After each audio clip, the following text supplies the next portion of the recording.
Like at some point, we as people, as classmates, have to put ourselves first over anybody's opinions, over anybody's actions, over how people are going to react about the things that we do.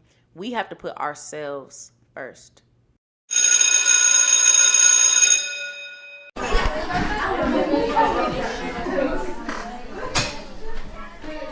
Hello,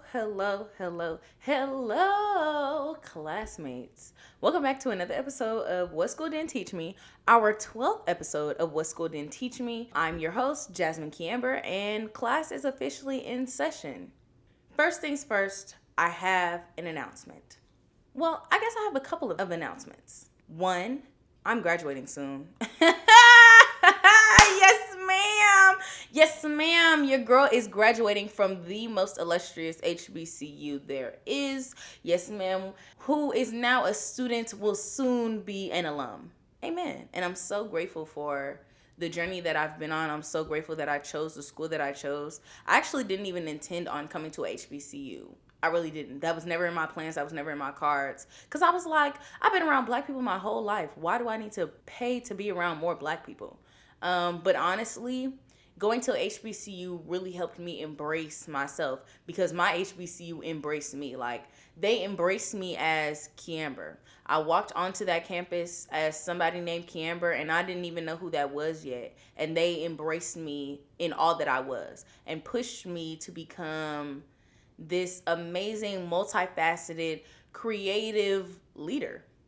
And I'm so thankful. Next week's episode will actually talk more about my experience at my university. Well, that actually leads into announcement number 2. Season 1 of What School Didn't Teach Me will be ending soon. Next week, our 13th episode will be the last episode of the season. Cue the tears. I am so thankful for everybody who's been rocking with me since day one. I am so thankful for everybody who has reposted, for everyone who has listened, for everyone who has given me feedback or told me how the podcast impacts them. I'm so grateful. It's so crazy to think about how time has flown from February 7th to now. It's amazing. I'm so grateful. I'm so grateful. Y'all don't even know. I tell y'all all the time, this was a dream. What you're listening to right now is a dream that 17-year-old me had. Y'all, I'm so thankful for my classmates. I'm so thankful that I even had the platform to share my life experiences and that they can be used to help others or to make others not feel alone. Like, that was the whole reason. That's the whole purpose of the classroom. So thank y'all. Thank y'all for engaging me, tuning in with me, being patient with me, because I'm definitely still just figuring things out as I go along. And I'm just not afraid to talk about it. I'm not afraid to express that. I'm not afraid to let people know that I don't have it all together and that I'm figuring it out. Which I guess ties into our topic on today. Audacity. How dare you? How dare you walk up in this room looking good how you be looking? How dare you enter this space with the beautiful aura that you have? How dare you? The audacity of you to walk into a space unapologetically and claim it as it's yours. How dare you? The audacity of you. Okay? This week's episode is about audacity, how to be unapologetically you. And it's so funny, y'all, because I don't even have a whole bunch of notes for this episode, because this episode is really truly from the heart for me, because I'm a person with a big personality. Anybody who knows me knows that I just, not to toot my own horn at all, but just out of self-awareness, when I walk into a room, I walk into a room with a lot of energy. I walk into a room with a lot of aura. You can feel me when I walk into a room. And so I know my personality was always big, but I didn't always embrace that like I do now. Now I'm way more cognizant of, yes, how big my aura is or how big my energy is, but also how that impacts my environment. And I've learned that for me, to be my most authentic and genuine self, I have to be a person who is unapologetic about who they are. Yeah. And I haven't always been shameless about it, but I've never had shame about who I am, if that makes sense. Like, I used to have really bad anxiety growing up. And so, I may have a need that I would not get fulfilled because I wouldn't ask. I would keep certain things to myself. When I was younger, I used to sing in the church, and I used to have solos, and I used to like get up there and like really dance, like really go at it while I was singing. And after so long, I stopped doing that. The anxiety really got a hold of me, and there were certain things in my life that I just felt too anxious to do. But I was never ashamed about certain circumstances. So it's kind of been a coin toss for me. Like, I remember at one point somebody told me I was too bubbly, too cheery, too happy. And I really took that to heart for whatever reason. And I tried not to be so bubbly, so cheery, so happy, but it literally did not work. Like, that's not who I am. And the fact that I even tried to negotiate or compromise who I am, who I've been my entire life, to conform to somebody's opinion, it hurt. Like, at the time, it hurt that I couldn't conform because I only could think about, do other people think I'm annoying? Do other people think I'm too bubbly? Are other people wondering why I'm smiling at 7, 8 o'clock in the morning? Because I'm just trying to live my life. Like, and everybody just can't do that. So this message is really personal to me because it's something that I had to deal with. Y'all, speaking of audacity and unapologetically, let me just say this. Bear with me, y'all. I feel like I've been on it with the content, but not on the post, but not with the story. I'd like to be more on that, but I'm walking around with a flip phone, y'all. I am unapologetically walking around with a Nokia bedazzled flip phone. You heard me. I've got a home screen on it. It has a game on it, okay? I can only dial the numbers that I have in the contacts because not everybody has that number. Like, I have a new phone. The iPhone is broke, okay? So content just hasn't been as easy, and I can't access the podcast story from the Instagram web browser. So I've been solely working on posts. So bear with me on the content, y'all, because in this off season, I'd really love to do like reels and really love to keep y'all engaged and have more content. But that will come when I just get a little more of the creative bug, because I definitely can record things on my computer. I just will have to see how that works. So definitely bear with me in this off season, y'all, because I would like to keep the content going, but my phone is broke. Before we get into the actual meat and potatoes of today's episode, I want to give y'all a sneak peek to next season, right? So I am a firm believer in go big or go home. I believe that even though this is a new podcast and we only have so many listeners, actually, y'all, we have had over 200 listeners on all the episodes, like a summation of over 200 listens. Thank y'all. Thank y'all. Thank y'all for lending me your ears. Thank y'all for listening to what I have to say. Like, thank y'all for hearing me talk for 30 minutes about my own life. And yeah, thank y'all. Like, wow. But it's only up from here. Like, it's only up from here. I have 1,000,001 ideas for season 2, and I'm so excited. Like, give me a couple months, and I'll be back, babe. I'll be back for season 2. But I just want to give y'all a sneak peek into season 2. I'm interested in introducing segments. And so the first segment that I'd like to introduce is called This Life Ain't Easy, But. And so I'm going to just give y'all a little tidbit on this week's This Life Ain't Easy. So lately, I've been feeling like my calling is changing. I've been telling people that.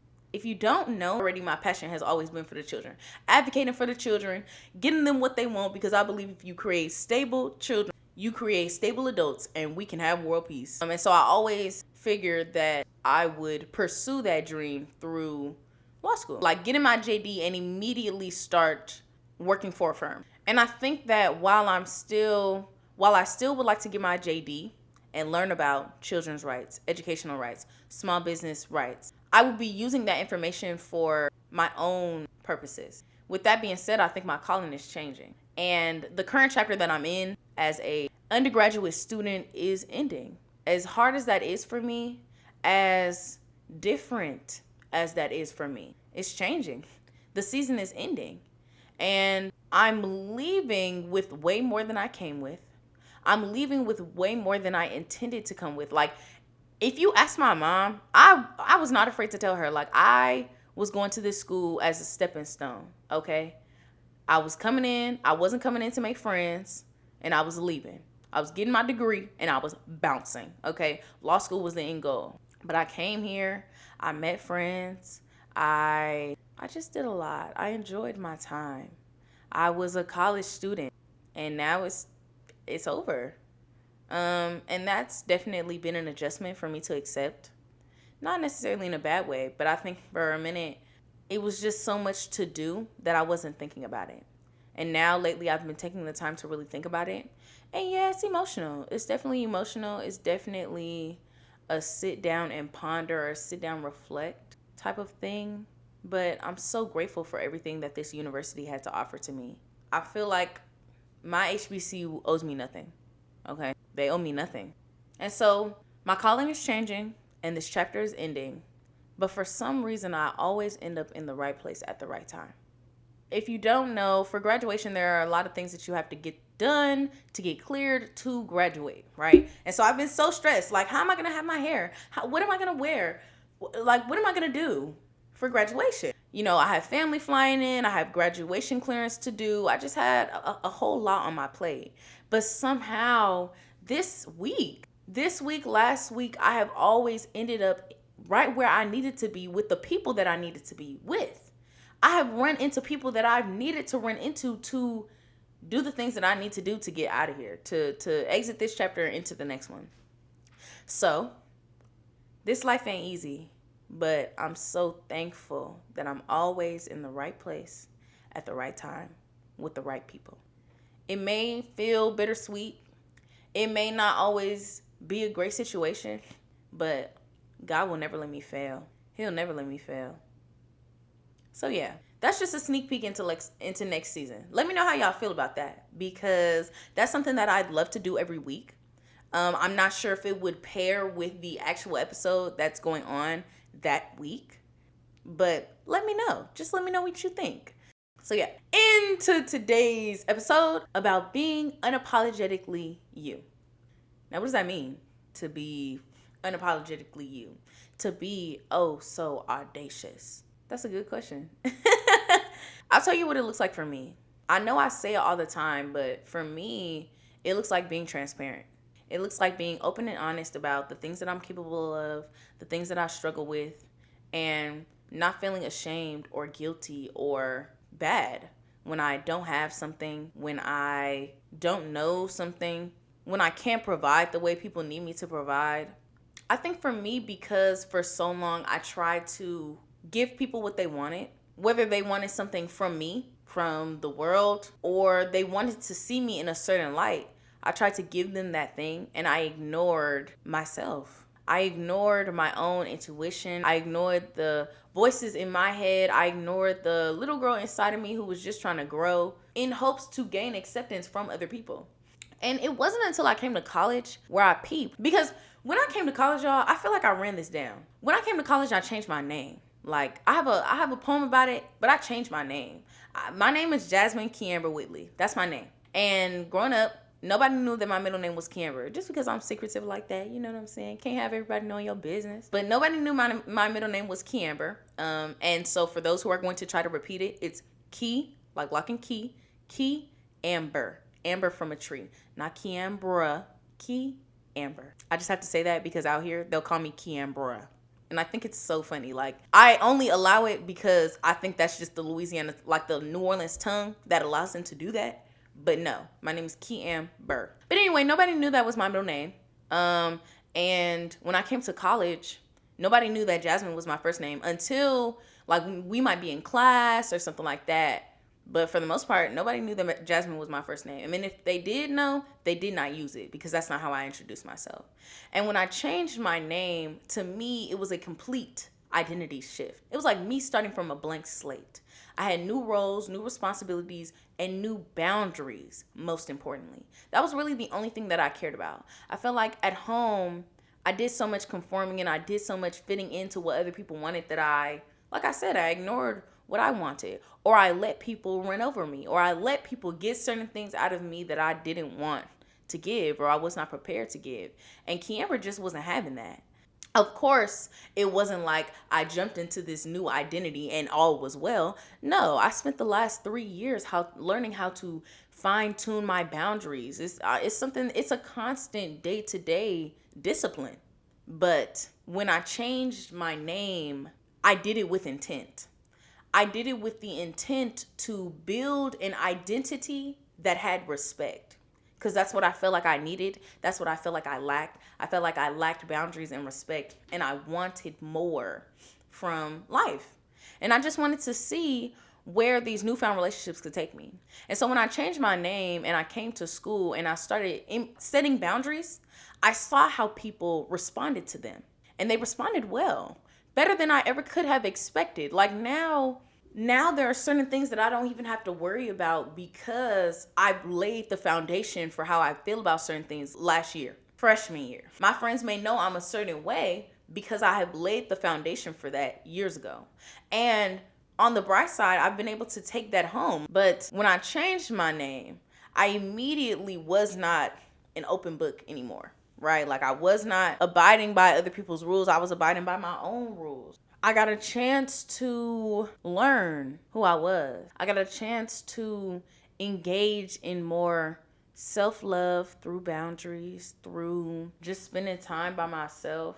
I got to appreciate myself and all of my flaws. And I surrounded myself with people who would still love me even if I had boundaries, who would still love me in all of my stages, who wanted to get to know those sides of me. I didn't always want people to learn me, but I think there was a point in my life where I wanted to be seen or feel understood, and there were very few people that I felt like understood me, but there were even less people who I felt like tried to learn about me in a way that I was really receptive to. And of course that means learning what you are receptive to, the kind of language that you're receptive to, the kind of energy that you want to be around, what you feel safe around. But college really introduced people who made me feel safe and who were weird enough or authentic enough and made me feel comfortable enough to be myself unapologetically. Like they are still going to love me if I say no. They're not going to be mad at me if I don't have it. And I am beyond grateful for the people that I've met in college. I'm beyond grateful for the relationships that I've made. I really feel like my university and the people that I've been surrounded by have embraced me as my most authentic self and has supported me as my most authentic self. Like growing up, I watched people and I watched how they acted around me and I watched how they responded to me. And I'm not gonna lie, when people used to say certain things about me and when people used to talk about me, it used to hurt my feelings. Like I remember at one point I tried to change the way that I spoke or how my voice sounded because somebody called me an Oreo. And for those who don't know what an Oreo is, it's black on the outside and white on the inside. And while I did grow up around diverse people, okay, I've been articulate all my life, okay? And I think it's so ignorant when people pin diction to a race. But I remember the first time I got called an Oreo, it hurt my feelings bad. Like, it hurt my feelings bad because how dare you question my blackness? First of all, I've been called an Oreo more than one time. But one time I got called an Oreo by a Hispanic girl. She tried to tell me she was blacker than me. And I'm like, girl, black is not a character trait. And I hope you get your butt whooped. Like, I hope somebody whoops you so bad. But yeah, there were certain things in my life that used to bother me that don't. And that took, it definitely took trial and error, of course, as does anything. But it also took me sitting down and figuring out myself.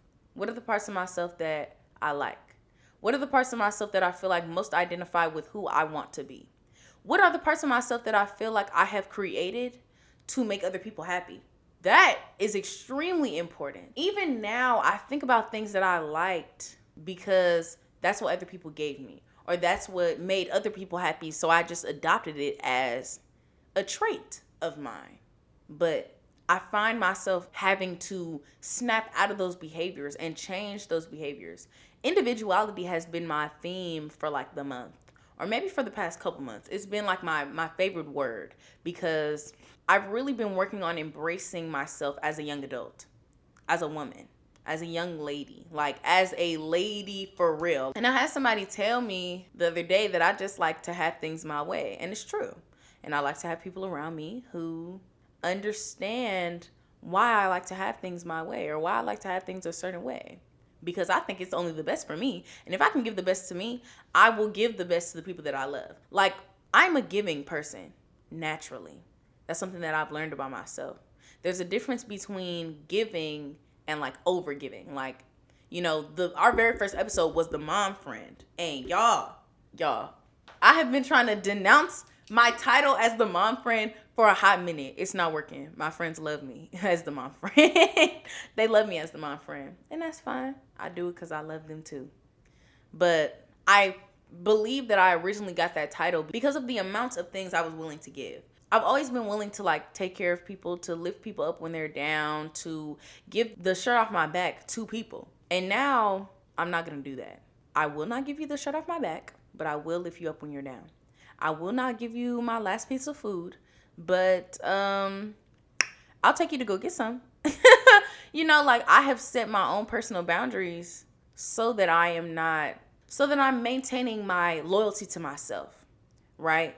Sometimes I would do so much for other people that I would denounce the loyalty that I had for myself. And it got to a point where I couldn't even trust myself. I couldn't trust myself to come through.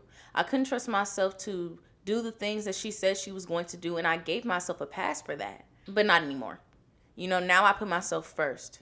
And I have people around me who accept me for that and really love me more, because me setting my own boundaries, it lets people know that it's okay to set their own boundaries and we can meet in the middle. And don't get me wrong, I still have to have accountability for my own actions and for the way that I enter a space, right? Like, we should definitely be mindful of the way that we enter a space, the energy that we enter in, the tone in which we speak. Like, we should be cognizant of the way that we interact with the people in our daily lives. So yes, have accountability over your behavior, but not responsibility of other people's feelings. I know we've said it before. It's me over them. Say it with me. Me over them.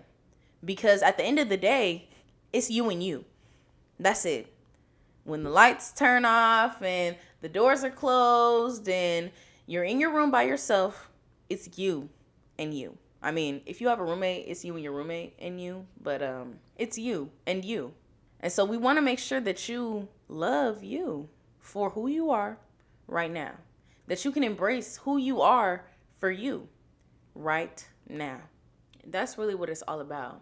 Like, I think the more time we spend with ourselves and understanding ourselves and contemplating like why we do the things that we do, we will have more compassion for ourselves and more pride in who we are. I'm gonna give you a small example. When I was younger, I used to walk around with a backpack. I was not a purse girl. Until I hit college. And now I have multiple purses and I just be liking to buy them, and I buy them off Shein. And yeah, so now I'm a purse girl. But I used to be a backpack girl. And my backpack used to just be filled with the stuff that I needed. And so for the longest, I didn't have a car. I didn't have a car until last May. Oh, my baby about to be a year old. When I finally got a car, I noticed that I kept certain things in my car. And there would be similar things that I kept in my car that I would keep in my backpack. And I had to ponder and I had to think about like why I felt like I needed those things. I realized that sometimes I would get anxious getting ready or with my backpack because I felt like I had so much stuff. But in reality, there were just certain things that I need on my person to keep me comfortable and to keep me in the moment.